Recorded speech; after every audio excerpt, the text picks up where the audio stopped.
Hello, everybody, and good afternoon. Thank you for joining this session. It's my great pleasure to bring back and introduce to everybody Samantha LaDuc, who is the founder of LaDucTrading.com and the CIO of LaDuc Capital. Samantha, we are happy to have you back. The floor is now yours, ma'am. Thank you so much, and thank you for having me back. I had considered doing a presentation on the oil market, specifically crude. Last time I was here, I spoke very much on bonds and yields and dollar, with a little bit on the oil market. So I wanted to really dive in. But employment has taken center stage, and specifically non-farm payroll revisions that were due in this morning, and they have hit. So I thought that would be a much more timely focus for a presentation, especially for those who are managing risk, whether your own money or other people's. So the focus of this presentation is entitled Recession Risk Pulled Forward Again. And it doesn't mean I'm a recessionista, quite the opposite. I made my first call for a recession back in June of 2024, saying that it would be pulled forward. My exact word, recession risk will be pulled forward end of 2025.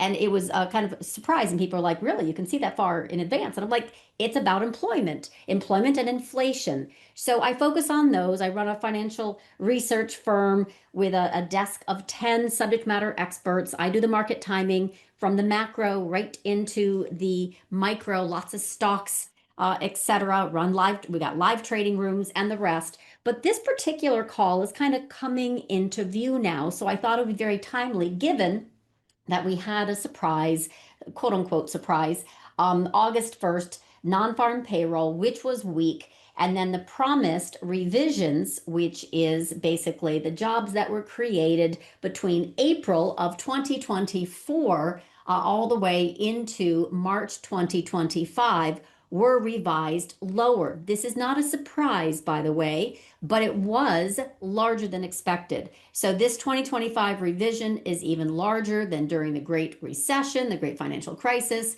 and it was 911,000. So this prompted me, because I was expecting this and warned clients before the August 1st date, warned clients that this was going to be coming in and it would be a large revision, that it was a timely topic. So I thought we would kind of drill into what that means.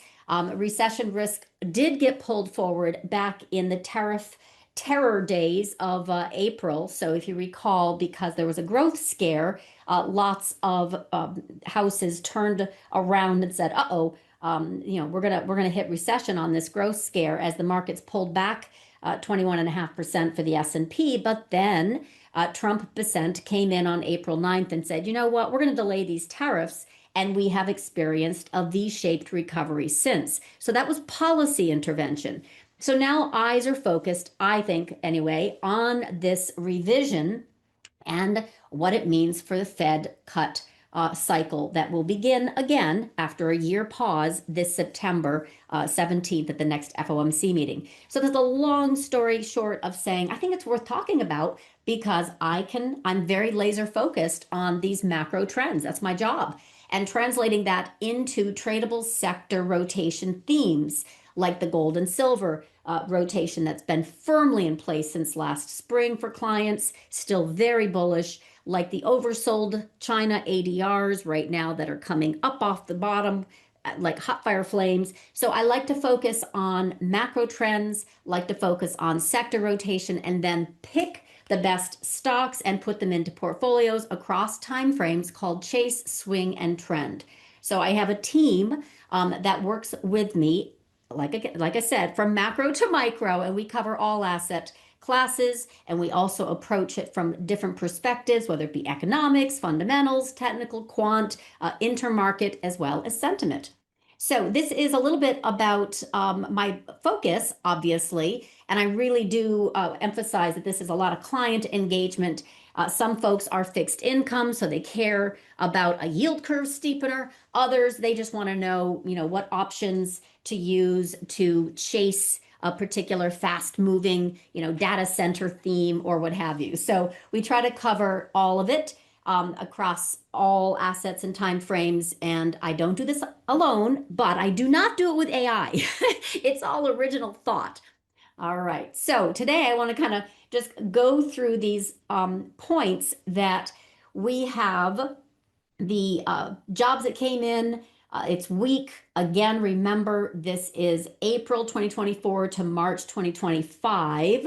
And this is a preliminary data point. The final doesn't come until February, but it will prompt Fed action. And that's why I want to focus on it, because we've got our FOMC meeting coming up next week.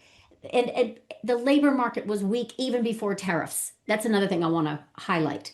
So we had lots of political blame game, but I want to emphasize it. Market was already weak underneath the surface before these prints came in the forefront. All right. So we're going to talk about rate cuts because the Fed is reactive, not proactive. And we're going to talk a little bit about rising inflation against this backdrop of rising unemployment.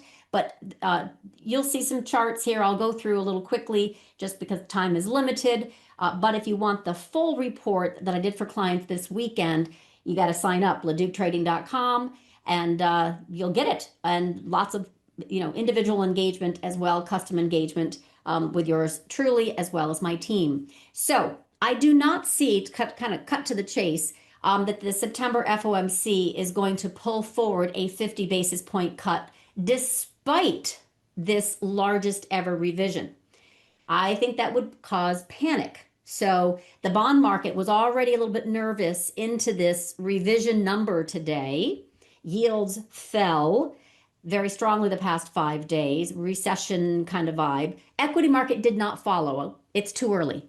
So I think that the FOMC will only cut 25 basis point because if they cut more, it would absolutely admit imminent recession. That's my baseline bet. Anyway, we are going to get cuts, but I think they're going to be more slowly rolled out, and it will also support a slowing growth backdrop. So keep that in mind. Not spiking higher inflation, but sticky rising inflation.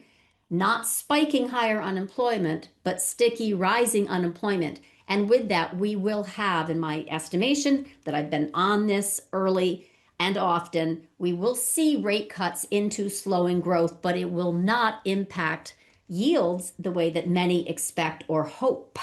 Anyway, we're going to go into that. Employment, inflation, growth event risks coming up. We've got a month of September full of kind of market moving news. So for those who are more active traders and investors, I thought this would be a timely review of those upcoming dates.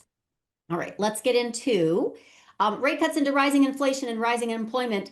All of this talk is before even discussing AI and AI's impact on what's going on with the future labor market. I'm talking about the lagging indicators of these job revision numbers that are showing the weakness that we've had under the surface despite the climbing higher equity market. Okay, they're bifurcated. This AI regime is going to affect the employment landscape. We're not talking about that. I mean, just yesterday, Salesforce CEO confirmed 4,000 layoffs because I need less heads with AI, quote unquote. So we're not even talking about the Amazon workers through robotics and automation that is going to decrease the number of UPS, FedEx headcount. Nope, we're not even going to talk about that in the future. You can extrapolate, and we'll do that another time. But for right now, this is the current backdrop of the labor market, which is weak. So like I said, bonds bounced a little bit, but cuts are not going to fix this.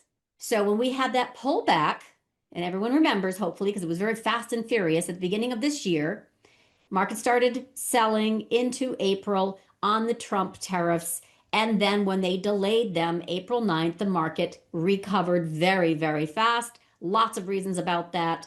Promises of loose monetary, the fiscal spending that got passed with the OBBA, and mechanical buying and corporate buybacks, and excited retail buyers and AI narrative. Lots of reasons to do a V-shaped recovery. This is different. When you have an employment backdrop that is receding, that is absolutely deteriorating, it is not bullish. And in time, it will start to show and equities will start to get re-rated. Not right now, but it's definitely at the tipping point. And the Fed is reactive, not proactive. So they're not going to follow all this. Anyway, we got inflation and unemployment going the wrong way for the Fed goals, and we definitely have a K-shaped economy, which is another way of saying those who have assets are benefiting from inflation. Those who do not, but they are wage earners, are squeezed. And tariffs are a regressive tax. They add even more compression to consumers' ability to spend, and they decrease disposable income. It is very hard for those to outrun inflation and also to basically benefit from inflation. So anyway, this is why I think the Fed can't cut too much either. Because if they cut 50 basis point and they start that whole regime, then not only does the market price in imminent recession, but they're going to spike in inflation. So I think they'll go gradually, and that will still hurt, but it will, in fact, I think, be slow until the employment really situation is front and center, like in 2008. So here is an employment benchmark revision overview, and I want to try and help you see this. But layoffs are trending higher. We got that, right? And we know about the large negative revisions that I'm talking about because of the print today. Okay, that pulls forward recession cycle risk. Absolutely. And it's not political when I say that these revisions are for both presidents, right? Very strong. So in other words, if you look at this current Besant was out saying, oh, we've inherited the Biden economy. Absolutely true. And by the way, the job revisions were in 2023 falling, 2024 falling, 2025 falling. This is today's print of 911, the biggest ever, right? Even great financial crisis didn't have that many. It had 824,000. Okay. And that's a big deal. But if you put all this stuff together, and by the way, BLS is estimating about 598 will be the final count. Now, remember, this is the funny thing. This is such a lagging indicator. You've got to keep this in mind. This 911,000 job revision, the print that we got today, covers the period through March of 2024. It's September 2025, and the final number will not be released until February of 2026. Think about that. It's a year old, 2 years if you think about it, right? It's covering a 2 year prior period. So all of this is important to kind of keep in mind. It's separate from the stock market, but it's very important underneath. It's weak, very weak. Just like we had in 2007, we had jobless claims that started to tick higher in the second half of 2007, 1 year before the great financial crisis in October. 1 year. So I just want to kind of emphasize that this is not a political thing. We basically have job revisions underneath the surface that are showing this K-shaped economy, and it is lagging. It is not political. It's just showing that we have recession risk pulled forward once again. Okay, now, and it's no wonder that we're focused on this. Where are we losing jobs? Lots of places. Cyclicals, manufacturing, construction. I also put out a piece that I believe that the housing market has finally topped. I've been a big housing proponent when everybody else was foreclosure bro. I'm not that at all, but I do think we have peaked. Where are we exceeding in jobs?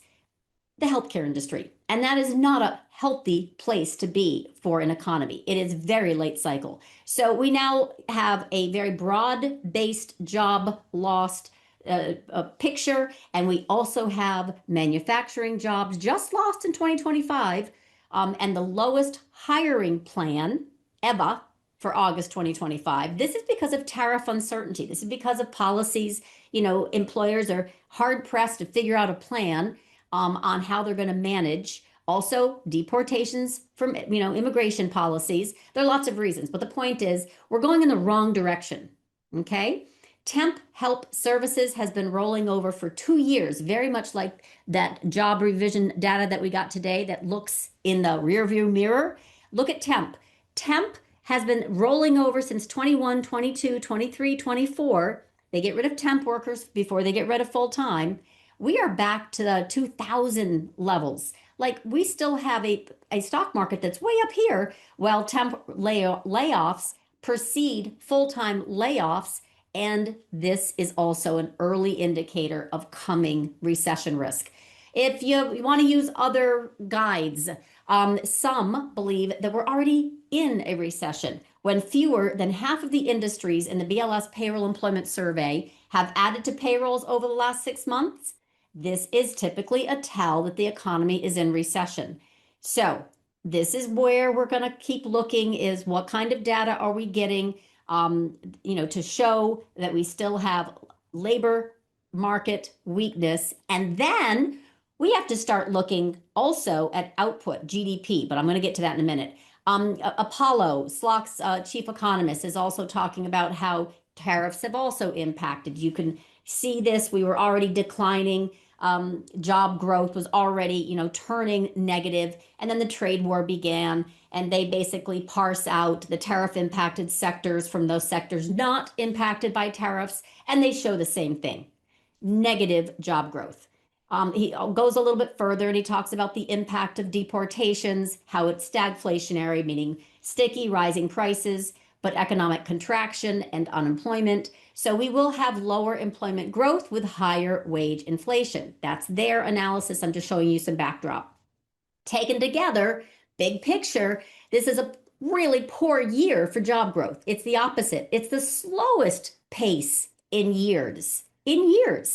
So we've got a situation where we've got to be cognizant, not complacent of the fact that unemployment matters. And even though the rate is only 4.3%, just to remind you, we've got a situation where in 2007, 2008, unemployment rate was low. It wasn't until we started to roll over where they started shedding labor that at a fast pace that we started to increase aggressively on the unemployment rate. So it's a lagging indicator as well.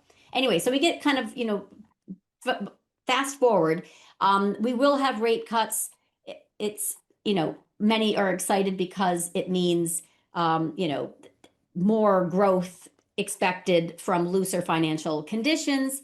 But that only works if you have a buffer in your labor market to absorb that. We don't have it anymore. So that buffer has been removed. So rate cuts are not going to fix the labor market situation. And then eventually this will trickle down into declining real GDP. So we have to track now. We really have to track the slowing growth. What does that mean? Okay. Slowing growth means we've got real GDP, unlike nominal. Let me push this here. Okay. Unlike nominal GDP, which measures output using current market prices, real GDP is adjusted for inflation. So a decline in real GDP signals a contraction in the economy. And if we get a significant drop or 2 quarters in a row, that's called a recession, right? So news of a real GDP growth slowdown is when the market will care. It'll start to price it in. We're getting closer. So for Q2 2025, real GDP rate was 2.1%. That was, pre-tariffs, okay? So this only goes to April 1st. April 2nd is when tariffs were announced, just to kind of give you that idea. And this is how it looks when you kind of break it down. This was contributions to real GDP in the second quarter. It was an amazing 3.3%, right? That sounds amazing. But the real gain is actually pulled forward imports. Otherwise, it would have been negative. So again, you got to look a little bit deeper at the data and look for the trends, but also parse out the positive from the negative, and then you get a net result, and you go with the weight of the evidence, which right now is slowing growth. So we're going to find out also coming up, we are going to find out this week, September 12th, we've got the St. Louis real GDP is coming in with their estimate. It is not the official BEA, which is the Bureau of Economic Analysis report, which comes out on September 25th. That is the official GDP number. But this is going to be very, very helpful. And it's already at 0.57. So you know how you're hearing in the media, we're growing at 3%, but we're not. Real GDP is actually contracting. So we're almost near rolling over. Maybe not this quarter, maybe next quarter, but that bears watching, right? So let's see what that is on the 12th, and then we have to watch very closely on the 25th for the official report. But this is the St. Louis Fed. They're excellent on employment and growth. So we kind of come down to this, I'm rounding the corner to get through all this quickly, which is to say employment, inflation, growth events coming up are going to test the bulls and the bears. Right now, the market isn't pricing in recession. You know that. We're near all-time highs. They're pricing in, an AI growth pulled forward extravaganza and, all gas, no brakes, fiscal easing. And they're pricing in, just no, all cuts, no inflation, monetary easing. We have a backdrop that's very bullish. The market's not pricing any of this in.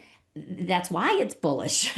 So you've got to wait for events that will actually cause the market to say, oh, wait a minute, maybe we have an issue. And that's why I wanted to kind of leapfrog into this conversation today, because I thought it was much more timely. We can talk about oil next month. We got more time on that. Anyway, and if you want details, reach out. LaDucTrading.com. I'm available. But these are the dates that are coming up. And of course, on the 11th, we also have CPI. Also trending higher now after the lagging indicator of shelter has helped the rate of change in the indicator fall, which makes Wall Street very, very happy. But Main Street knows that we have compounding inflation and everything is more expensive. Health insurance, car insurance, prices of food, you name it. So it's not how Main Street works, but it is how Wall Street works, is to measure the CPI. And right now, that will likely be starting to tick higher. In fact, you've got some who are very focused on a 1970s analog, and I'm talking about the Gunlocks of the world, the Hartnett from Bank of America, et cetera, et cetera. I don't think we'll get quite the spike here like we did in the 1970s unless oil was to get out of hand, and I'm not expecting that. But again, that's another conversation for another time. Anyway, the point is we've got some real GDP growth rates that we need to study. And at this point, we do not have jobless claims rising, like I just pointed out in 2007, which started to rise 1 year before the great financial crisis.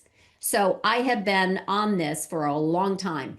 Jobless claims, which are reported every Thursday morning at 8:30, by the way, if you want to check this at home, they need to get and stay above 267,000. So in a nutshell, we're not there yet. In a nutshell, market's not pricing this in yet. But I want you to be aware of these market moving event risk dates. I want you to think about this in the back of your mind. All right, so she called for recession risk pulled forward end of year. We now have the employment data that confirms her call. Where is this going? So, economy right now, labor market weakness continues. It pulls forward the recession risk. Fed will cut into rising prices, but not cut too aggressively, because then we're going to have even stronger prices. That's stagflationary. That's very painful also, very painful to a lot of people. I believe that Q3, Q4 earnings will start to disappoint. We have gotten as good as it gets as it relates to Q2. It was a massive earnings beat. The expectation was a 4%. Nobody thought they would be that little. The bar was so low. They beat at 11% growth. So the margins, especially in Mag 7, were far superior, and that drove everything higher. We're not going to have a repeat of that in Q3 and Q4, long story short. So we still have, however, we have Fed liquidity, corporate buybacks, mechanical buying, passive flows. Boy, they passive flows start to peter out and roll over when people lose their jobs. That's why employment matters so much. We still do have PE valuations that are sky high. We're like, 24 times?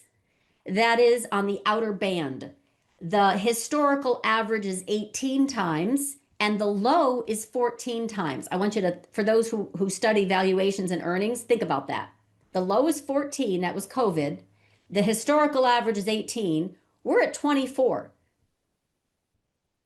Okay, so if we get some earnings disappointment, if we get some growth disappointment, real GDP growth disappointment, and employment disappointment, how's your portfolio? what's your trading strategy? How are you going to manage risk? That's why I wanted to put this in. So we get a divergence basically of, getting a little bit more data in here. The market could easily move higher into end of year. This is seasonally what happens. I want you to think about what happens in 2026 once it starts to see the data confirm. You start to see a trigger in rate volatility and currency volatility and equity volatility. Market doesn't care right now. It's got strong corporate bond issuance. We've got, like I said, loose monetary and fiscal easing. We've got White House jumping in, Treasury jumping in with policy intervention. They backstop the labor market weakness and slowing economic growth only so much before it becomes, unfortunately, a self-fulfilling prophecy. It will, like the very first chart that I showed you, right, become a trend. And that's where we're at right now, is we have a very strong trend of downward employment health. And that's what we need to fix. And it's not very easily fixed. Better policies, but these policies are absolutely making it hard for some, and definitely corporations, hard to plan. And the ones that are doing well are AI related, winner take all, the tech bros, if you will.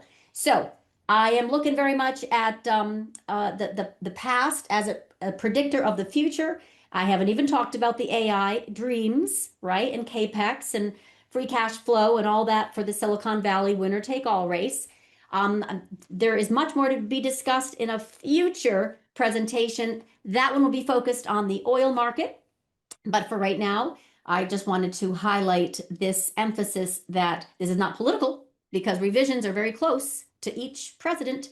This is what happens next after we get this job market weakness starts to pervade the narrative that it matters, and how the market will price that in. Don't know if there were any questions, but that is definitely the focus that I had for today. And then as it relates to this kind of focus on what's going to happen with, I was looking for the CPI data. As it relates to the CPI, I am expecting a little bit warmer, just like I'm expecting unemployment to continue to rise. And both of those can take a while before the market prices it in. So it's not a spiking event. It's not a 1987 event, nothing like that. This is just be on alert for the risk events that are coming in, the dates in particular that are coming in. And then, of course, how you want to manage risk. If you want some help in managing the risk, this is my job. So I try to identify the macro trends, but then, of course, zoom in and focus on sector rotation with my team of 10. I very much, I go from, the micro to the macro and back again, depending on what folks are individually changing in their portfolios, what they're tracking, what they're trading. An options focus as well as it relates to chase, swing, and trend timeframes. We've got live trading rooms, lots of deep dive analysis across the domain. If you have questions, definitely reach out. I can be found at LaDucTrading.com or at Samantha LaDuc. Info at LaDuc Trading also will eventually reach me, but I'm on Twitter at Samantha LaDuc as well. So, and the Substack product, which is a mini me version of the website. So that's just more of the macro research, not the day-to-day review. And last but not least, I'm still bullish, tactically bullish the market. I'm not talking about short-term volatility for, September, October, but I'm talking about the reasons for the seasons until we get the market to actually price in the coming risks to employment. And if you want some help timing those turns, here's a special for you, a Club Quarterly. Feel free to sign up, and then you get to engage live, and we will go through and figure this out together. I thank you so much, Joe, for letting me come in and talk about the employment situation. We And I love having you. It was a and I hope great, it helped. it absolutely was a phenomenal presentation, Samantha. We always enjoy, and so do the attendees when they come. They love hearing you. Really insightful, very succinct, And people had, we don't have time for questions, but Edward said great assessment. Asha had a couple of questions, but Asha, get with Samantha direct, info@LaDucTrading.com or on Twitter, or X, I should say, at Samantha LaDuc, and she'd be happy to get with you directly. But Samantha, thank you again for the education. We want to thank everybody for joining the session today. Everybody have a good rest of your day and rest of your week, and we'll see you again soon. Thanks again, Samantha. Cheers. Bye. All the best. Bye-bye. Join Club to trade with Samantha. Scan this QR code or click the link in the description.